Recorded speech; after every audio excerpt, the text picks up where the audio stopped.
Tamir is asking about to know how to configure a scaling in contract here. So we're just going to jump right into it and open up the order settings window here.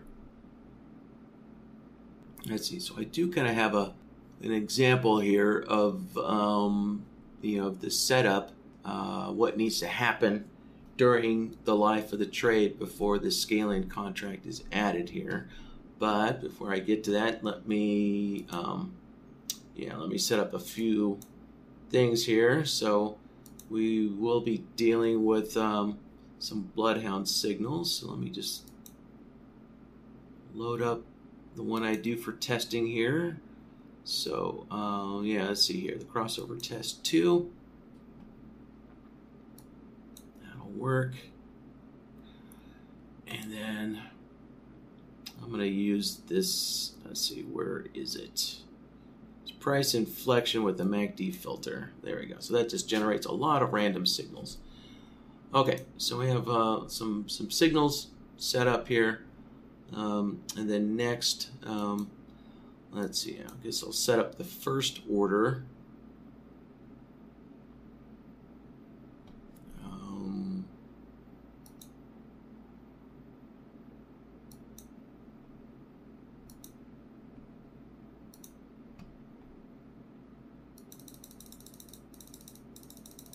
All right, I'm just going to make this a nice large stop because we don't want it to get hit. There. All right, and so here we go. So the second order set here is really what the question's about. So we're going to set up this second order set B as the scale-in contract here. So yeah, it doesn't mention the entry order type, so I guess I'll do a market entry like so. And so the key to setting up an order, kind of to automate the scaling in capabilities, that's what really kind of the place after is here to address. So the place after it's not specifically for scaling in. What its main function is doing is it's adding, let's see here, let me switch over to the advanced tab, right? It's a way to add, let's see here, let's see, let me set that, there we go. So it's a way to add conditional events that have to be met before this particular order gets submitted to the market, right? So it's a way of adding additional requirements, other than just simply a bloodhound signal or something like that, right? Or some other kind of indicator signal, right? So obviously, so when orders get submitted, the primary event will be the trade signals. Right, but then you can add secondary conditions, to prevent orders from executing prior to some prerequisite being met, right? So the place after, is adding secondary prerequisites. And so we can, in turn, use this general, functionality to, and to use it for kind of scaling in capabilities. Right, so when traders typically want to scale in, it's based on other events, other conditions, happening first. So in the case of Tamir, the example he provided me is he wants to wait for the stop loss, to move to break even, and then also make sure, let's see here, that the trade is in a profitable position, right? Yeah, trade's in a profitable position. So, okay, so the first thing he's looking for is that stop loss to move to break even, right? So there is no specific condition here that tells you the price of an order here. So to monitor, a stop loss moving to break even, you're just going to have to know what you set your stop losses to do in advance. So let's go back to order set A here, and actually I'm going to get rid of this stop loss and replace it with this one from the quick list here, right? So we have the 10 tick with a break even plus 1, right? So if your condition, so if your scaling in condition is based on waiting for a break even to happen, well, you just need to know what trailing rules did you set up to know when the break even is going to occur. And so this rule here, right, the break even plus 1 at 10 ticks, well, the condition is for this is pretty simple, right? It's using the delay, and we're just waiting for 10 ticks of movement in a profitable direction, right? So there we go. So there's 10 ticks of movement in a profitable condition. So that's the technical condition that BlackBird's looking for, prior to moving this stop loss to break even. So knowing this condition, we can use this or add this condition here, this same exact condition, to the scale in requirements here, right? So let's see here. Let me go back to the initial placement. As I said, I want to keep this stop loss clear and out of the way. So there we go. Let's move it down to 25 ticks. Okay. So now that we know what the specific condition is for this break-even rule to get triggered, we can now go back to our entry order here that we're wanting to scale in, and we can add that delay mechanism here, right? And just to recap here, I am on the advanced tab. So earlier I switched it from the basic tab to the advanced tab here. So that's why we see the button. So if you go back to the basic tab, you'll notice there's no add button on the side here, because on the basic tab, you can only add one condition, right? So yeah, if you only need one condition, just use the basic tab and it keeps things, kind of simple and cleaned up here. But we are actually going to add 2 requirements here. All right, so that first one is going to be this delay. And let's open this up, and we are using the ticks of movement and 10 ticks like that. Right, so there we go. So this condition here is the exact one that's being used by the stop loss for order A to move to break even. All right, so there's one of the conditions, and then the second one is to make sure that the trade is in a profitable position.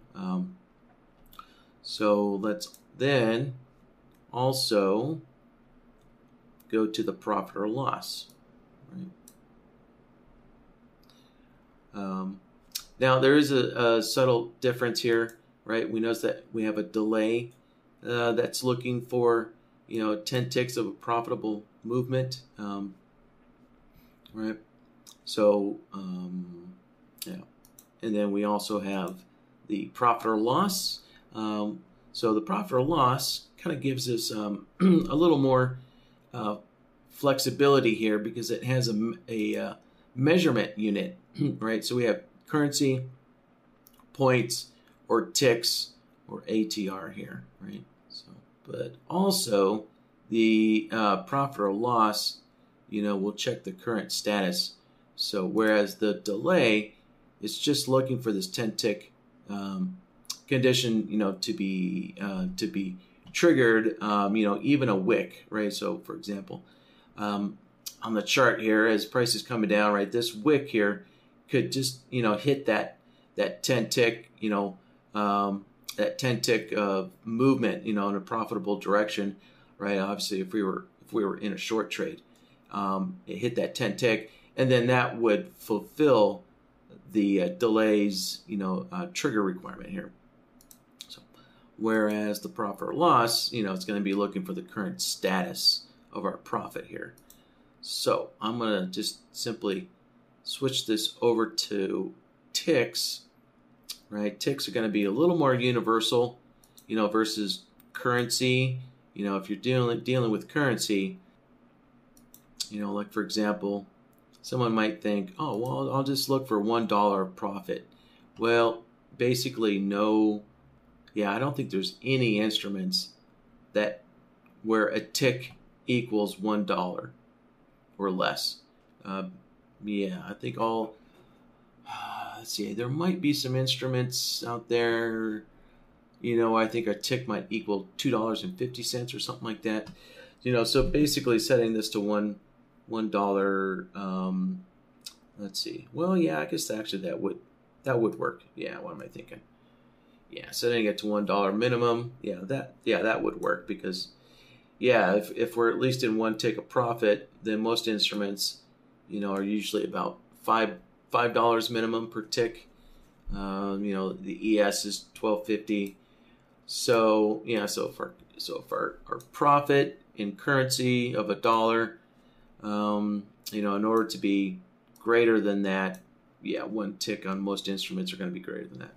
So so this would work. But anyways, I just kind of prefer looking at ticks. It just, to me, keeps things simpler.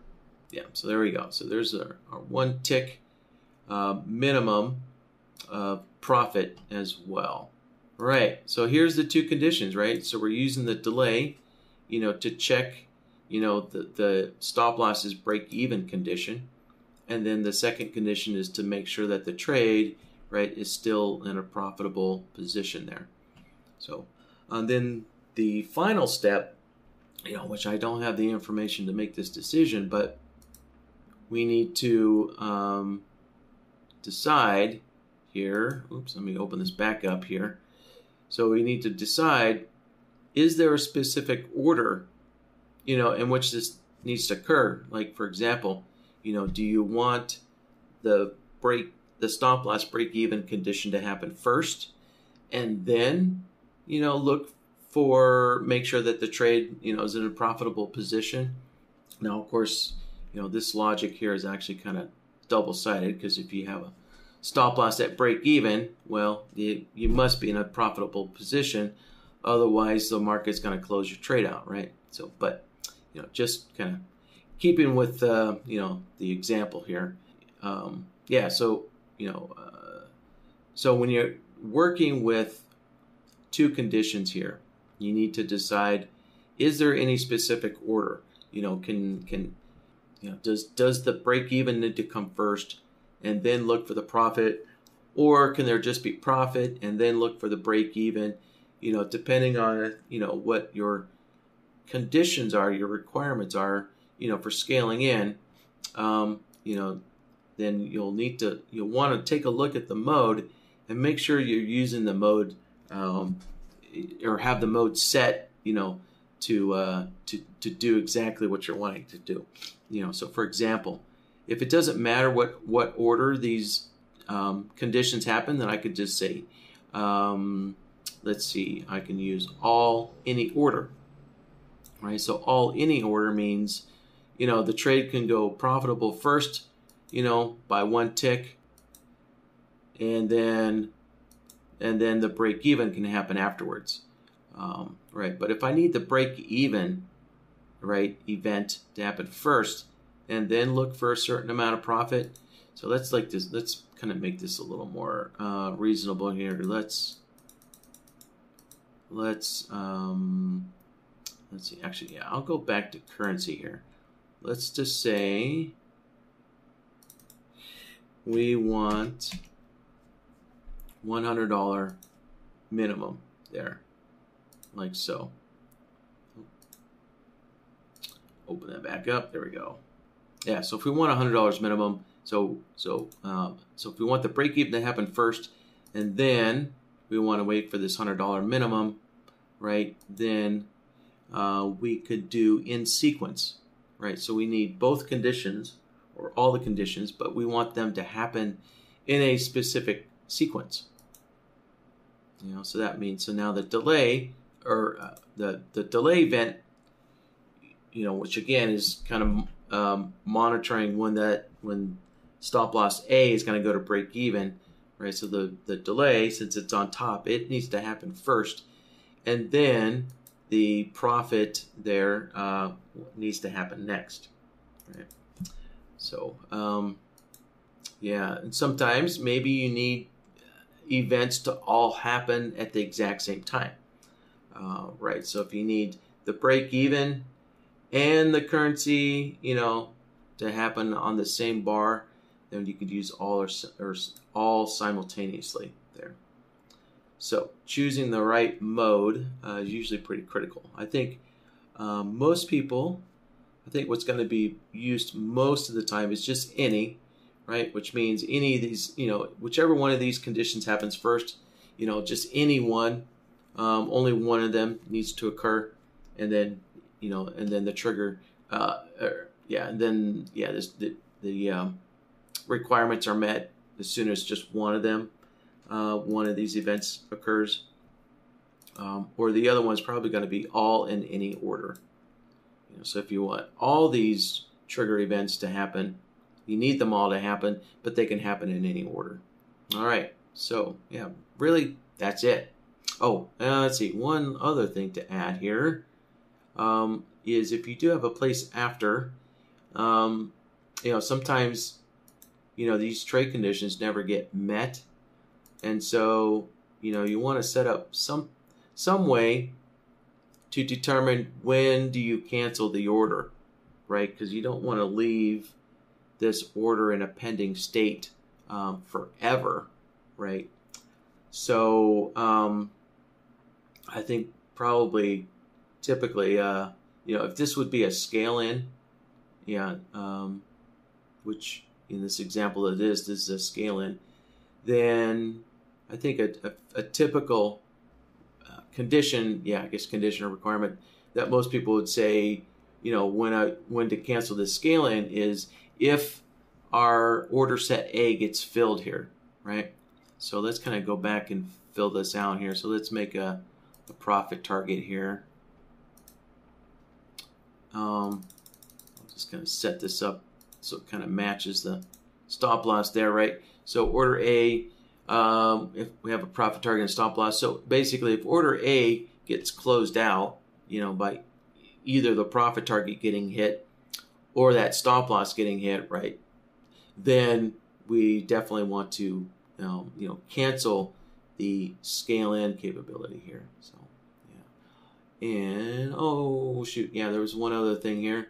The other part of, the other requirement for this scaling in was also waiting for another trade signal, right? So again, I'm using Bloodhound, to provide the trade signals here. Yeah, so there was one other condition here. So also with the place after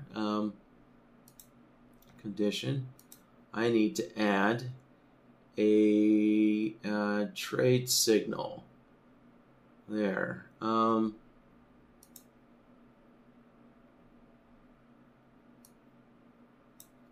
there we go. Simply just add a trade signal here. Condition. All right. So the first trade signal would open, order set A, right? It would open order A, or position A, and then when another Bloodhound signal comes along, then that would fire off the scale in condition here, right? Yeah. And so this might be this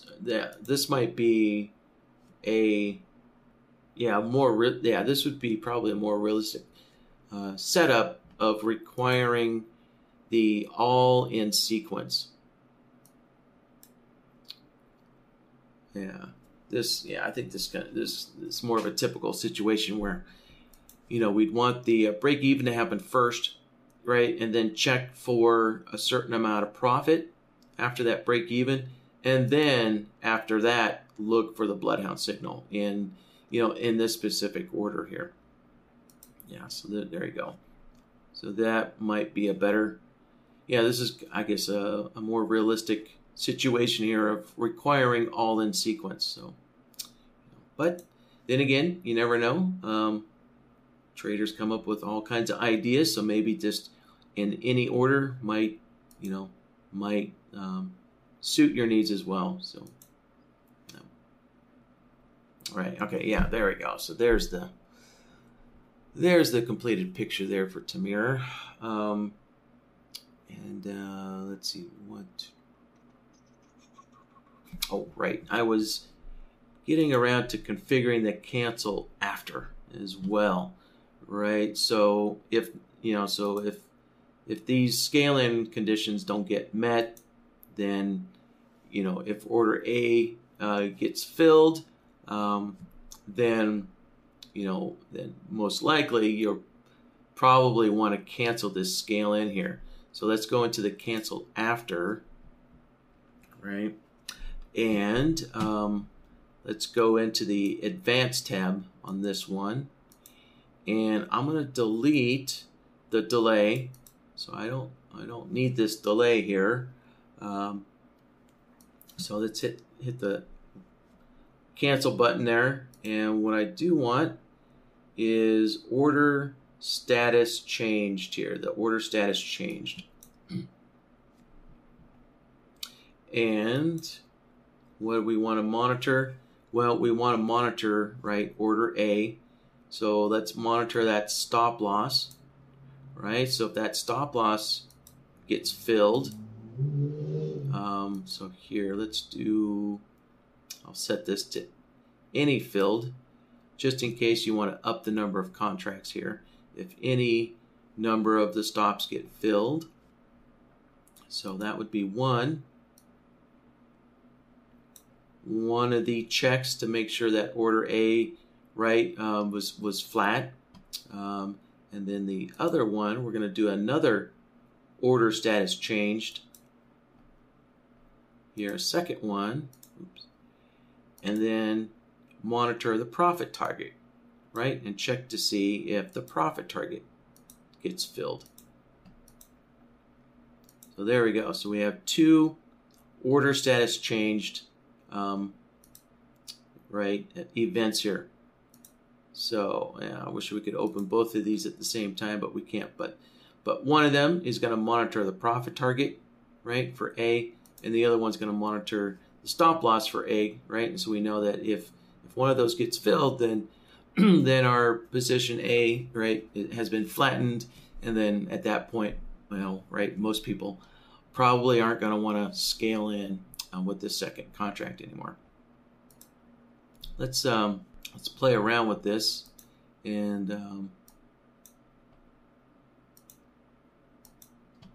going to play around with this and just test it out, right? So when you set up your order set like that, it's always good to test your ideas out to make sure, right? Because the thing you want to make sure, is that you have your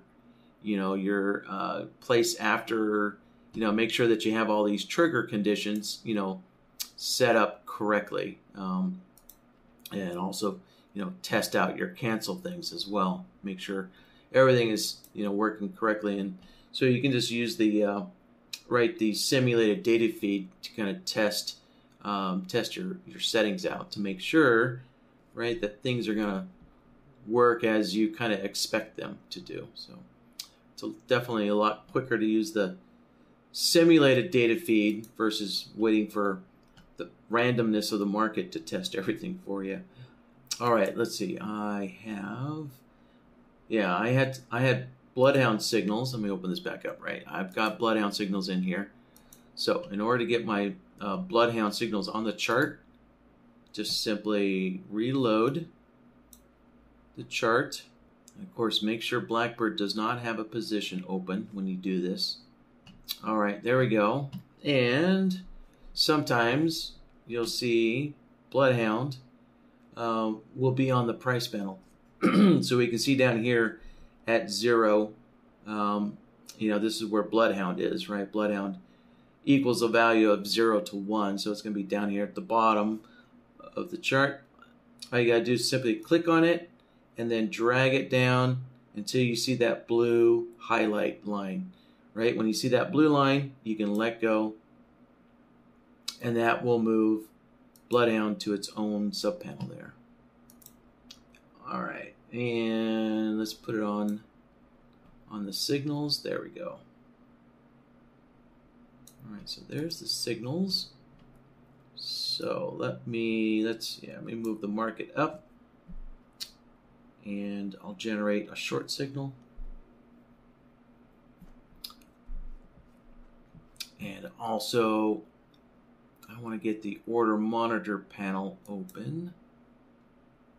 All right, let's pull the market down. And I forgot to turn on the auto trader. Darn it. Okay, let's try this one more time. Let's move the market up.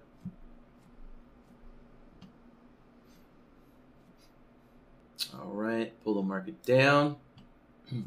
There we go. So when we get this short signal, all right. So there's order A, and we can look at the order monitor panel here, and we can see, yeah, A is filled, and we can see B, right, is in a pending state right there, right, as to be expected, right? It's pending for, those three conditions to happen before we can scale in. So I will just leave the market in a downtrend. And let's see, I'm going to switch over to currency, right? If you click on the little display, profit or loss display section here, you can switch the units. So I need to put it on currency, right? Because that's how I set that rule up to look for $100 in profit before scaling in. And I'm going to need to move this profit target further out, because I think, yeah, $100 in profit is going to be down here a little ways. There, let's move that. All right, so I'm going to move the market up and then generate another trade signal from Bloodhound. So I'm just kind of testing some random orders here. Right, we still haven't had the $100 of profit yet. So, and oh, you know what? I have, let's see, yeah, I have BlackBird running with calculate on each tick. So this will be interesting. Okay, so there's a trade signal, and now we need to get down to $100 in profit. And there we go. And yep, no scale in order yet. All right, let's move the market up. Let's move the market back down. And let's see here what. All right, yeah, so we see that we're not getting that scale in order yet. So let's take a look. Kind of forgot how I had, what state I left this in. So let me take a look again. Let's see, so I did all in any order here. All right. And currency, let's see here. Oh, sorry. You know what? I've been using the minimum amount.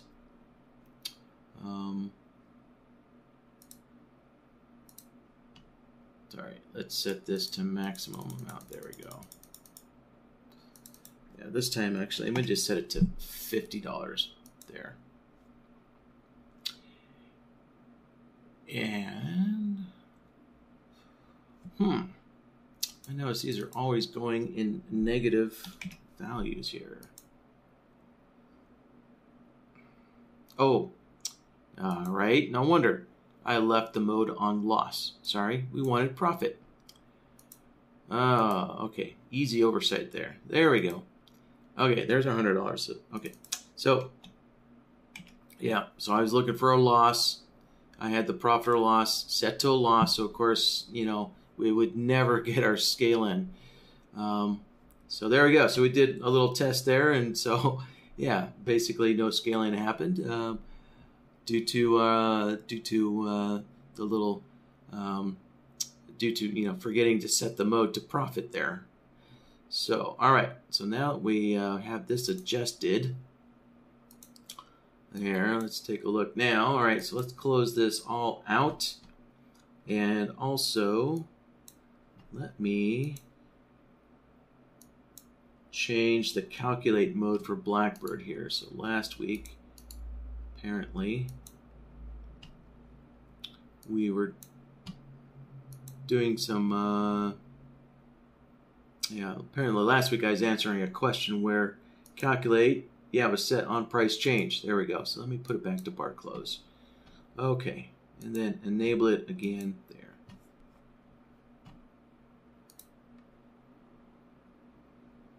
All right, let's turn the auto enabled on, and we'll get some trade signals going here. All right, I'm just going to move the market up a little bit. Okay, now I pull the market down. All right, there we go. All right, let me switch, the display over to currency. Okay, so there we go. So we got break even, and we're not quite in. Actually, let me pull the market down some more. I'll close this bar out. Yeah, so now we're at a $50 profit. There we go. Okay, so let me move the market up, and then when we get another down bar, we'll get another trade signal, and then that should add order B's scale in as a scale in contract. All right, let's move the market down, and there we go. So we were at least $50 in profit. Right, so and then that market scaling order fired off. There's order B. Great. Okay, so let's see here. Let's do let's do one last test here. So let's close this out. There, I'll just close that out. All right, so let's do another test. So we'll test the cancellation of our scaling order. So I'll move the market up a little bit. Okay, so I'll move the market excuse me, move the market down, and we should get a signal here when this bar closes. There we go. All right, so I'm going to move the market down. So once we get to that 10 ticks, our stop loss will move to break even. Okay, so now I'm going to move the market up, hit that stop loss, and then we should see over here in the order monitor panel that this pending order B should be canceled. And there we go. And let's see, it doesn't say pending, short pending. Well, all right, let's move the market down into a profitable, oh, you know what, shoot. Again, that's why we test things.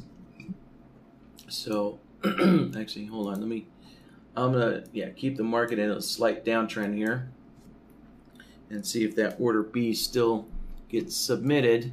But I just kind of realized here, that if I check my cancel after, see, I left the mode in all simultaneously. So obviously we can't get a stop loss and a profit target hit simultaneously. So my mistake. So there we go. We wanted on any.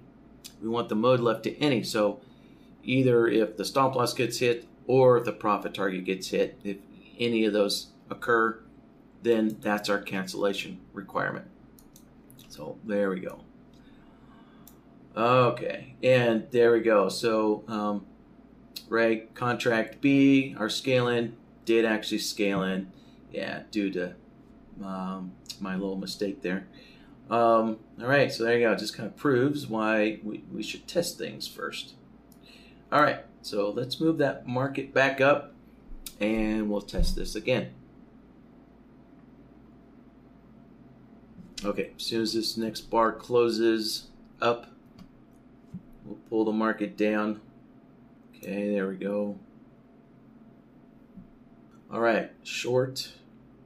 So I'm going to do the same thing as last time. I'm just going to pull the market down so that our stop loss goes to break even, and then push the market up, get that stop loss filled, and then we should see our order B get canceled.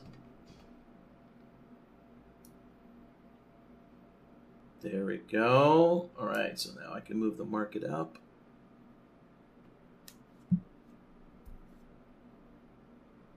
And there we go.